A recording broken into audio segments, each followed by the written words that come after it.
Good morning. We're back live and local. Thanks so much for sticking around to be a part of this conversation. One of the really lovely things about this capital campaign has been working with a team of incredibly dedicated volunteers. And I have two of them with me, Gwen Branstead over here, Kelsey Trittabaugh over here. But this has been a peculiar time to begin a capital campaign. This team has functioned almost exclusively remotely. They have put plans into place remotely and over Zoom and over backyard conversations, and it's been odd. And we recognize that having this conversation with you all in this way at this time is also odd. It would be so much easier if we were able to be in person and field your questions as we go. But that, we still want to hear from you. And so we have a number of ways that you can give us questions. Probably the easiest is to put things into the chat of the YouTube here. But if that's not accessible to you, if you're at home and watching this on the screen and don't have access to that, you can call in, and Pastor Mehta is going to field your calls. This number right here, I've never gotten to do this before. This number down here, 612-312-3376. And if there are questions or things that you're curious, or if there's something that you're particularly excited about, we'd love to hear about that as well. Hopefully you all have the materials and have read them voraciously, cover to cover, multiple times. If you don't have access to those, they are available digitally on our website under the Give portion at Bethlehem-church.org. But if you'd like them in your hands and didn't get them for some reason, please let us know. We'd be delighted to send those to you as well.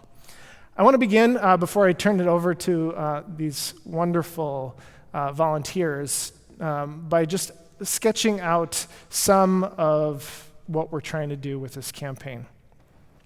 Our goal is $2 million. The past few campaigns that we have had as Bethlehem Lutheran Church and Bethlehem Lutheran Church Twin Cities have had a goal of $3 million. And we haven't reached that goal. We've consistently kind of been at the 1.6 to 1.9 framework. And this team very early wanted to set an achievable goal, a goal that we could reach, but one that would stretch us. And we feel like $2 million is that goal. We feel like in the season that we are in, if we hit 2 million, that would be something incredible to celebrate. And so that is our goal. And as I mentioned earlier, I'm thrilled to say that we're already 20% of the way there through generous pledges and contributions and leaders of this congregation who have gotten excited about what we're doing and why it matters and how God is at work in this world through this effort and have made their commitment. So we are over $420,000 has been pledged. And Commitment Sunday will be October 11th, and I would love to be able to share with you shortly after that day that we hit our goal. Another unique aspect of this appeal is that it is driven by our leadership team, who are all volunteers, who have given of their time and their energy and their passion to make this campaign a reality. Mary and I and Steve Shelfate have been a part of the conversations regularly, but it has been the leadership of this group that has given shape and direction to what we are about. And so you'll get to hear and get a little flavor of that. But two things emerged really quickly. First was that they wanted everybody in this congregation to feel like they knew that we were beginning a capital campaign, that they knew they had a role to play in it, and that they were invited to participate. And so there's been a tremendous effort to broaden this appeal, broaden this campaign, and invite more people in. The other thing that this group wanted to do was create some continuity, to build on some of the things that we have done before, to build on the important work that we have done with mission partners before and make it feel as though we are part of a continuing relationship and building on that next step, that next effort that we establish. So many of the partners that we've identified are partners from the previous appeal, Opening New Doors, and we're looking to take that the next step. Finally, there is a cool match from the Bethlehem Foundation that I'm just going to tease a little bit. But if you've not participated in a capital appeal before, we got calls coming in. That's exciting. We got a hotline. If you've not participated in a capital appeal before, capital campaign, here's your opportunity. And the foundation, the Bethlehem Lutheran Church Foundation, wants to see more people participate. And so they're offering $300 as a gift to this campaign if somebody new participates. So it's incredibly exciting, and it's because of this leadership group's efforts. All right, I've been rambling enough. Kelsey, are you up? I guess I'm up. You're great. Let's go. And I even know what camera to look in. So as Ben mentioned, my name is Kelsey Trittaba. I've been a member here for about 13 years, along with my husband Adam and our two kids, Tate, who's 12, and Ruby, who's 9. And when I think about my relationship with the Bethlehem community, it's really changed a lot in the last year. I've regularly been someone in the pew every Sunday morning, but whether it was the timing of family life or my career or other things, I was kind of just a member. I wasn't part of any committees or somebody that you saw regularly. And then over a year ago, I got an invitation to be part of a group of 25 people. It was leadership oriented, thinking about not only ourselves as individuals, but also as a group where we saw the church going in the future. And through some small group work with that, I started to make some connections here and find a niche and find some small ways to belong. And for better or worse, it may have got me in trouble by now being invited to be part of this bigger thing. But what that taught me, and I think what a lot of us know, is the invitation matters so much. I've contributed to capital campaigns in the past, but didn't really know if what I was doing was too little or too much, or how I kind of fit into that picture. And so I hope those of you who haven't contributed before or haven't felt that they're a huge part of this, that you see yourself in me and want to have some small role in it, whatever it is, and feel invited and know about it, and in some small way take ownership of it, because as all of our committee has done, we didn't know what our role was when we started doing this. I was uncomfortable accepting this invitation, but here I am. So what makes me excited is just that, the invitation of seeing how many people we can get on board with this and to be excited and tell somebody else about it. And as one person may really be excited about us making a large principal payment towards the mortgage, the next person may really want to hop in and help out with neighborhood restoration in our local community, or build off some of the other campaigns. So I'm here, I'm always open to questions, and I'm going to turn it over to Gwen for now. Okay. Thanks, Kelsey. I'm Gwen Branstad. I am actually a long-term member here at Bethlehem, and I met my husband singing in the choir, and Steve and I have 3 sons. They've been confirmed here and participated in many things, developed many friendships. As a family, we have gathered here in this space to celebrate and to find comfort many times. When I think about Bethlehem and our family, I can't imagine what our life would be without Bethlehem. But when I think about myself, Bethlehem has really been a place that has challenged me to take ownership of my faith and my relationship with God and to learn how to share that faith and defend that faith. Shouldn't be a shock, should it? But as I'm thinking about it, that journey has really just been a series of invitations. So now we've got that theme, right? Okay, a series of invitations. Come sing in the choir. Hey, could you teach Sunday school? Hey, would you help lead junior high and high school youth program? Would you come to the Bible study with me? All of those invitations have made such a difference to me.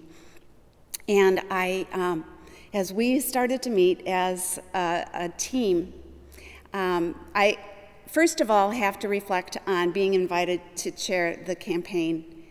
And now that I recognize that I've learned to just say yes, and then figure out what that means later. And figuring out what that meant this time around has been really quite a journey for all of us as we agreed to be part of the campaign and to help lead the campaign. We have learned a lot about being flexible. We've learned a lot about technology. And I want to really acknowledge every member of our campaign leadership team. In addition to the great help we've gotten from Mary and Ben and Steve Childvait, I want to acknowledge Kelsey's leadership, other members of the campaign that aren't here this morning but are joining us via YouTube. Paul Lundgren, who's a member, longtime member, he and his wife Gina. I always think of them sitting right here in the front pew. Curtis Johnson and his wife Lisa, who are very important parts of our congregation. Joe McRae, who's now treasurer of the congregation. Also, I want to acknowledge leadership and contributions from Glenn Hohenstein and also Gene Schlemmer in the Minnetonka campus have been very instrumental in helping us shape this campaign. So I think we might have, what I'm excited about, number one, is this team. And all of the creativity and leadership that we have gotten from the team. And I think the unique aspect of the fact that we are all volunteers, and the exciting aspect is that we are all volunteers, and it reflects a new type of ownership for our congregation as we strive to, yes, pay for our mortgage, reduce our debt, but also strive to find and stretch ourselves for finding ways that we can really contribute to God's work here locally as well as across the globe. Do we have a question that we want to address? We have some questions. Okay. The first is just some of the logistical questions around, like, how does this campaign work and what are the beginning dates and end dates? Essentially, it will begin this fall and will span for 3 years, through the end of 2020 through the beginning of through the fall of 2023. And we want this to link up with our annual appeal so that we as a congregation understand that our generosity to our annual operating appeal helps fund the mission and ministry of the congregation. Our capital appeals help us to dream big and do big things. And so, as Gwen said, we have a $4 million mortgage that needs to be serviced. And that is done through monthly payments from the capital campaign and large principal payments that help us work to reduce that debt. And that is $1 million of this campaign. That creates flexibility in our annual appeal and gives us the opportunity to respond to mission and ministry in critical ways. But a hallmark of capital appeals campaigns at Bethlehem for a long time has been doing good work in the community. So whether it's 15% or 30%, we've always given away. And so that's one of the questions that is in front of us is, we have a $4 million mortgage. Why not just pay all of it, all $2 million to that mortgage? And that's part of it, is that we want to reach out into the world to have an impact, that there are needs that come up, that Gwen, you did a lovely job talking about this previously, but this group was formed in December, January, February. Like, we were in that planning stages knowing we were going to need to do this. And what's happened since February? And how has this leadership group responded? Right. I think that's a telling and beautiful story about what this group is doing. Let me just talk a little bit about that whole process, because our first meeting was actually in early April as a team. And we all were learning Zoom and learning technology and figuring out how to work together. When I facilitate a group, I'm all about looking at people and seeing when they have something they want to say and being able to say it.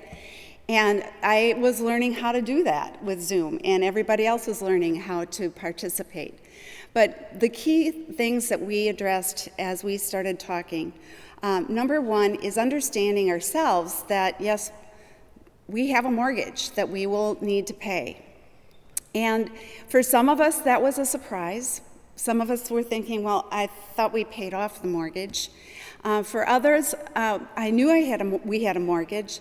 I didn't know how it was being paid, and I didn't realize that, like the campaign before us, Opening New Doors, our campaign would be responsible for paying the monthly payments for the mortgage. And as we started to learn more and more about the things that were happening, we as a team wanted very much to make sure that everybody at Bethlehem had an opportunity to know as much as they wanted about what was going on relative to the mortgage, how we were going to be using the funds that we were raising. And we recognized that, yes, if we've got a mortgage, why don't we just pay it and then worry about doing outreach after the mortgage has been paid off? And I personally reflected on that, and I thought, well, what if Steve and I decided that we were going to pay off our mortgage, and then when our mortgage was paid off, then we would start being charitable? And I recognized that one of the strengths of Bethlehem is our ability to look outside ourselves and to take risks and to look at things that are bigger than us and say yes to opportunities. We can look around, and you're hearing us today because of things that Bethlehem was able to do as a result of a capital campaign prior. We go outside this door and we see a beautiful gathering space that is the result of capital campaigns prior to us.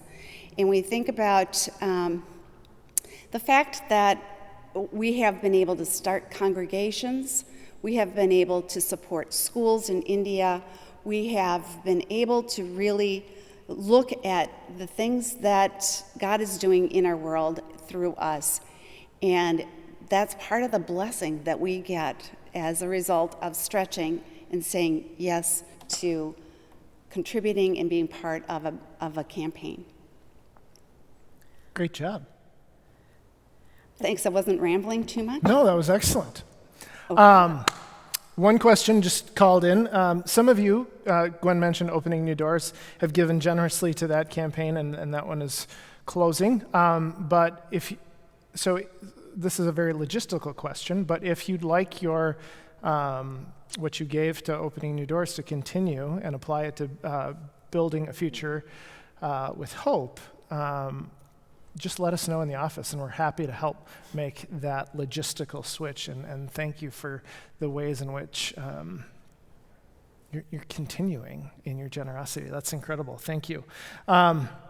maybe we should talk a little bit about some of that continuity of some of the things that we're excited about, continuing from previous campaign to the new campaign from an outreach perspective, and why that is an exciting aspect of what we're doing here.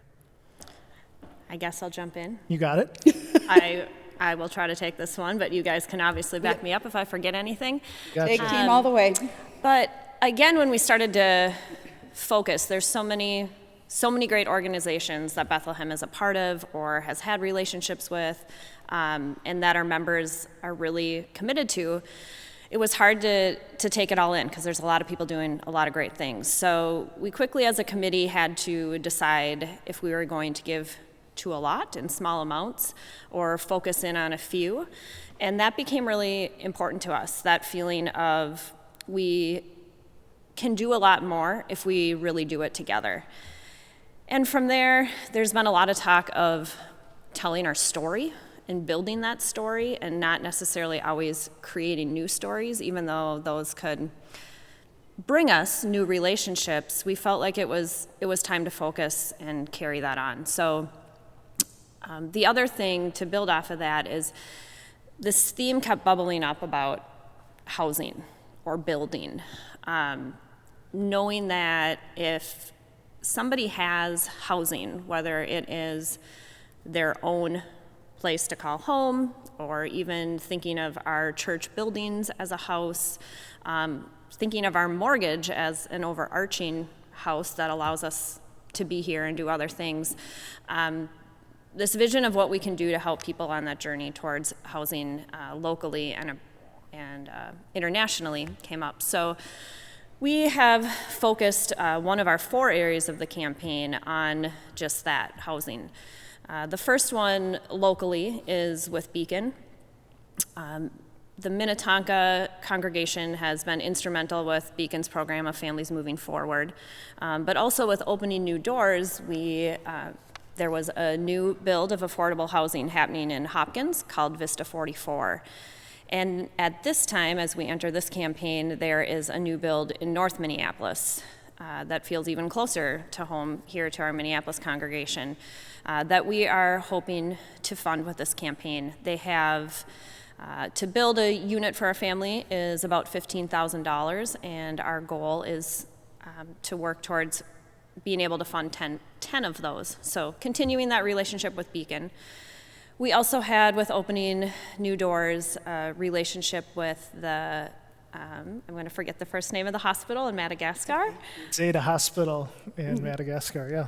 And we had members of our congregation who, knowing that area, we helped fund a well to bring fresh water to the hospital. And it's, as someone who's been an RN for 15 years, it's kind of unfathomable to think of a hospital without fresh water. So clearly that is making a huge difference, and we're able to see how that has helped. And so we made the decision, again, along telling the story and with the housing theme, when your family member goes to the hospital there, you are responsible for essentially providing them food and some care, anything that's non-medical. And they have some housing there for the families that is very run down, very bare bones, and they are wanting to remodel those or fix them up so that families have a comfortable place to stay as we're in the middle of a pandemic, or just, again, understanding what our healthcare system is here. That felt very important to us. And again, it's an incremental thing that we can try to reach goals for. We would like to fund all 10 of those housing units at $8,000 apiece, and so we are excited to be able to update you with these incremental things. Like, we've built 2 houses in Madagascar and helped fund 3 apartments in North Minneapolis. And then our third focus is with Lutheran Partners. And Thank you, LPGM, which we heard from Dan last week, and it was very special to have Gordy and Betty here as well. And we know that's a long-standing relationship here in this church. And so currently with the Parktown School, there has been a lot of moving of these poor families, moving the slums out of the inner city. And so there is a need for, they're looking to do a hostel. and some other improvements to the school so that these kids can have easier access. And so we have, within that realm of housing, another chunk of money set towards that to help continue with Parktown.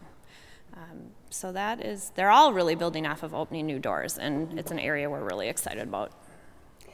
So I would jump in and say, as we were looking at especially the outreach goals, we were really influenced by the good work that was started or continued through opening new doors. And we wanted to demonstrate how continual partnership with those organizations could really deepen our relationship. Then, in addition to that, we were, as we said, we started meeting at the beginning of a pandemic. And we were recognizing pretty quickly that there were some programs here at Bethlehem that were positioned to step up and help people at the time that they needed it. And in particular, Starfish Ministries. If you're not familiar with Starfish Ministries, they provide immediate help to people that are struggling to pay their rent or mortgage, who need food or diapers or need to repair a car so that they can get to work. And members of Bethlehem and our partner church, Judson, meet directly with people and help them with maybe funding for some of the things that they need immediately, but then also trying to work through access to other resources that could help them more long term. And so we're excited to be able to help support that ministry, keep that going forward, and by including it in this particular campaign, really raise it up and increase visibility for that ministry that we do. In addition, our mental health ministry, we recognize that as something really important at this point in time. We're aware that people are struggling, and we are providing funding for our mental health ministries so that as collaborations and projects come available, they can respond quickly and increase their effectiveness and help here in the community. The other thing that has been really fascinating is kind of a pivot that we made in May or early June. And that was after George Floyd's death and all of the aftermath of that, recognizing that we have, number one, neighborhoods that have been damaged and really are now struggling, but we also have some things that we need to address as a community, and we want to be able to help with any restoration, healing that can be done or is going on, and help be a leader in that aspect. So we, as a team, decided that we wanted to increase our focus here locally, and we wanted to reach out, establish a committee that could reach out, start listening to members of the community, diverse set of members and communities, and understand where we can be part of helping to restore and heal in this area. And we're excited about that. At the same time, we don't have it all defined and laid out. This is a pretty it's wide open right now. And so as we've been talking with folks here in the congregation, we are finding a lot of energy and a lot of interest in how we can approach this. Thanks, Dave. That piece that Gwen just talked about was one of the most exciting and compelling elements, I think, of this campaign, because it is so risky. The leadership group said, we need to help, we need to show up in this way. We don't know how, and we don't know what the need will be yet, but we know that it's great. And so they carved out $150,000 for something that is yet to be defined. But as we've talked with people, as we've begun to share news about what this campaign can do, that's been one of the pieces that has resonated deeply with people, because we know that there's an opportunity here. We know that the church is called to show up in those places and in those spaces, and that we need to begin by listening and learning. And this group said, we'll do that. So that is one that I'm incredibly excited about, and just the boldness and the riskiness of that, to say, here's a big chunk of money that can make a big difference, and we trust the Spirit to lead us in discerning how and where we most effectively use that. One of the questions that we have gotten that surprised us the first time, but we've gotten better at addressing it, is that when people hear this, have read the materials and gotten excited, they've said, what do you need me to do? Well, the first thing is pledge, obviously. But more than that, they said, how can I help? And that's been so rewarding, so exciting to see that the fruit of this group's labor has resonated with people, and they want to get involved. So how can they help? How can you, if you are excited and passionate about this, if something has piqued your curiosity, what can people do? Okay, so yeah, this was one of the first questions, and so pray for us, pray for this campaign, pray for discernment. Absolutely give what you can give, or think about what you can give. But also, we're looking for advocates. If this were a normal time, I'd be tackling people in the hall after every worship service to make sure that, and the rest of the campaign team would be doing the same. We need, part of this, our goal today is to spark some energy and get some momentum going. So, talk to people, see what people are saying, but also share with us. One of the things that I know can happen with a capital campaign is that there can be doubts, there can be skepticism, and that's where we want to be able to step in with information and step in with data. And I'll turn over also to Kelsey, because Kelsey's been doing some great things with her small group and talking about this, and we're looking for all kinds of opportunities to get in front of members. Mm-hmm.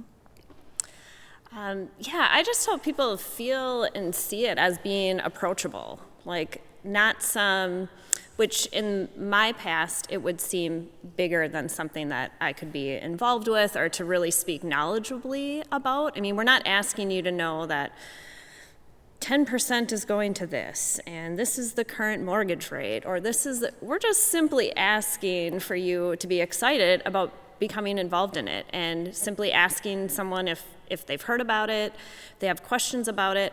I think another big piece that feels important to me is that it's not going away after October 11th. I feel like sometimes it's been Commitment Sundays, October 11th, you turn in that pledge, or now do it through Realm. It's really easy.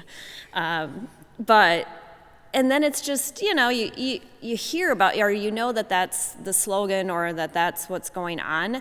But it seems like either if you missed the boat or you had questions about it, like now you might as well wait till the next one 3 years from now. Well, I'm hoping that that's not at all how it seems. We're going to be meeting at least quarterly to decide what to do with the funds that are here. And every time after those meetings, I hope we can be telling you our progress. We can talk about how many people have donated for the first time and what that translates to dollars from the foundation. We can report in how many mortgage payments we've made or how many houses we've built. And so I hope that if the timing isn't right for you, right now, or if it feels like it's a insignificant amount, which really no amount is insignificant, that you realize you can always start, and that if 6 months from now you're in a different position, you can even increase that pledge, or however you want to go about it. But just see it as approachable and spread the word as you can. And we're all available to chat by email or by phone. It's old-fashioned for me. I had to cold call a few people on this, and that was really uncomfortable. That might have been the hardest thing. You did it. Yeah. I would like to just add a little bit. We're also asking people to talk about their generosity and what has brought about their generosity. And in thinking about that, it occurs to me that I first became interested in being charitable when I worked for a company that would match my charitable gifts. And so I felt like, oh, if somebody called, I could give them whatever amount, but I knew it would be doubled by my company. And that's why I am so excited and so thankful to the foundation for joining us in our effort to encourage people to participate, encourage everyone to participate. It's easy to think, wow, capital campaign, that's for the big hitters. My $10 is not going to be worth anything, and nobody will notice. And that's where we want to be really encouraging you to say, just participate. Just start. When you start, you continue. And that's what I've learned through my own charitable giving, is that just starting, I continued. And it has really made a difference in how I think about my capabilities, my gifts, my treasures.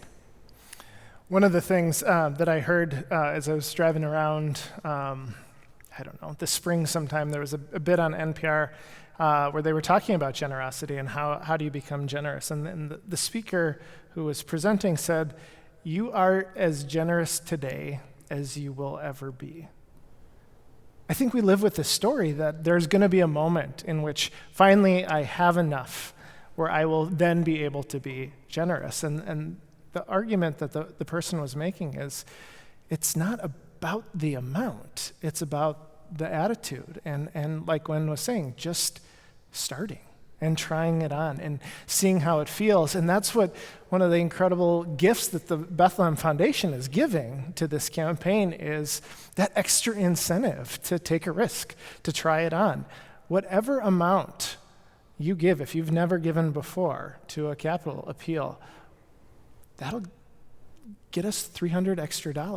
So it's incredible. This notion that the foundation and this team and the congregation as a whole is trying to cultivate is that we all work together to meet the needs and the opportunities and the calling that God has placed on Bethlehem Lutheran Church Twin Cities. And there's all kinds of reasons not to do a campaign in the middle of a pandemic. Absolutely. I hear that.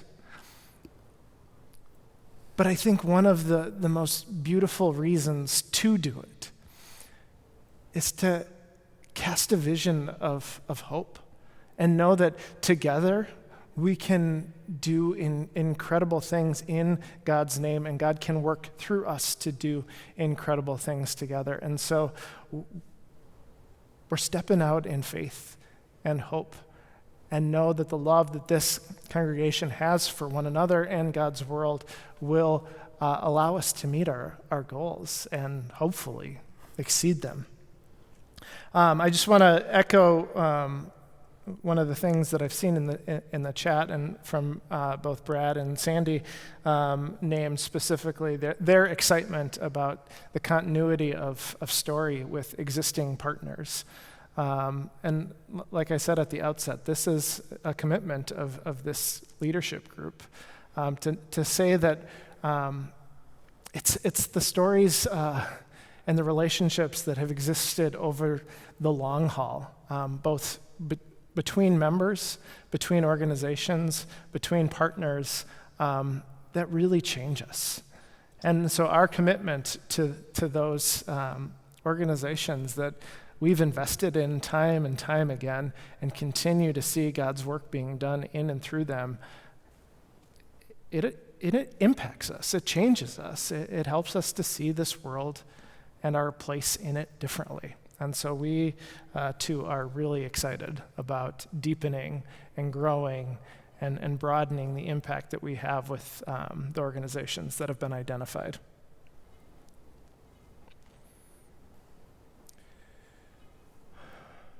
Well, Yeah. we don't need to hold you hostage No. to YouTube. No, we don't. I've gotten a few questions, and people just generally are articulating their gratitude for the opportunity to hear from us.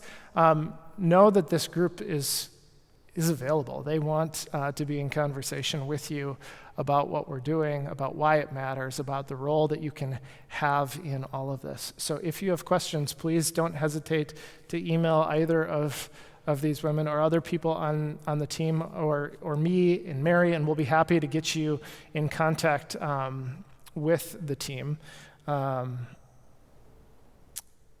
We need one of the things that Mary Lett, you just mentioned in the comments is figuring out how we move into that community response thing. And your vision or your comment is something really helpful for us to reflect on, and so we will definitely do that. I want to close. Should we close? Yes. We good? Good? Okay. I want to close with a word of prayer and thanksgiving for all of you. 130 stuck around after worship. Oh, I'm glad you told us now. Yes. Right, that was intentional. It was easier when you just thought you were talking to two, right? Yeah. I want to close with a word of prayer. Good and gracious God, I give you thanks this day for the leadership of this Capital Campaign team, for the generosity that you have inculcated into the life of this congregation, for the many good and faithful saints who look with eager eyes to the future that you are building in and through each one of us.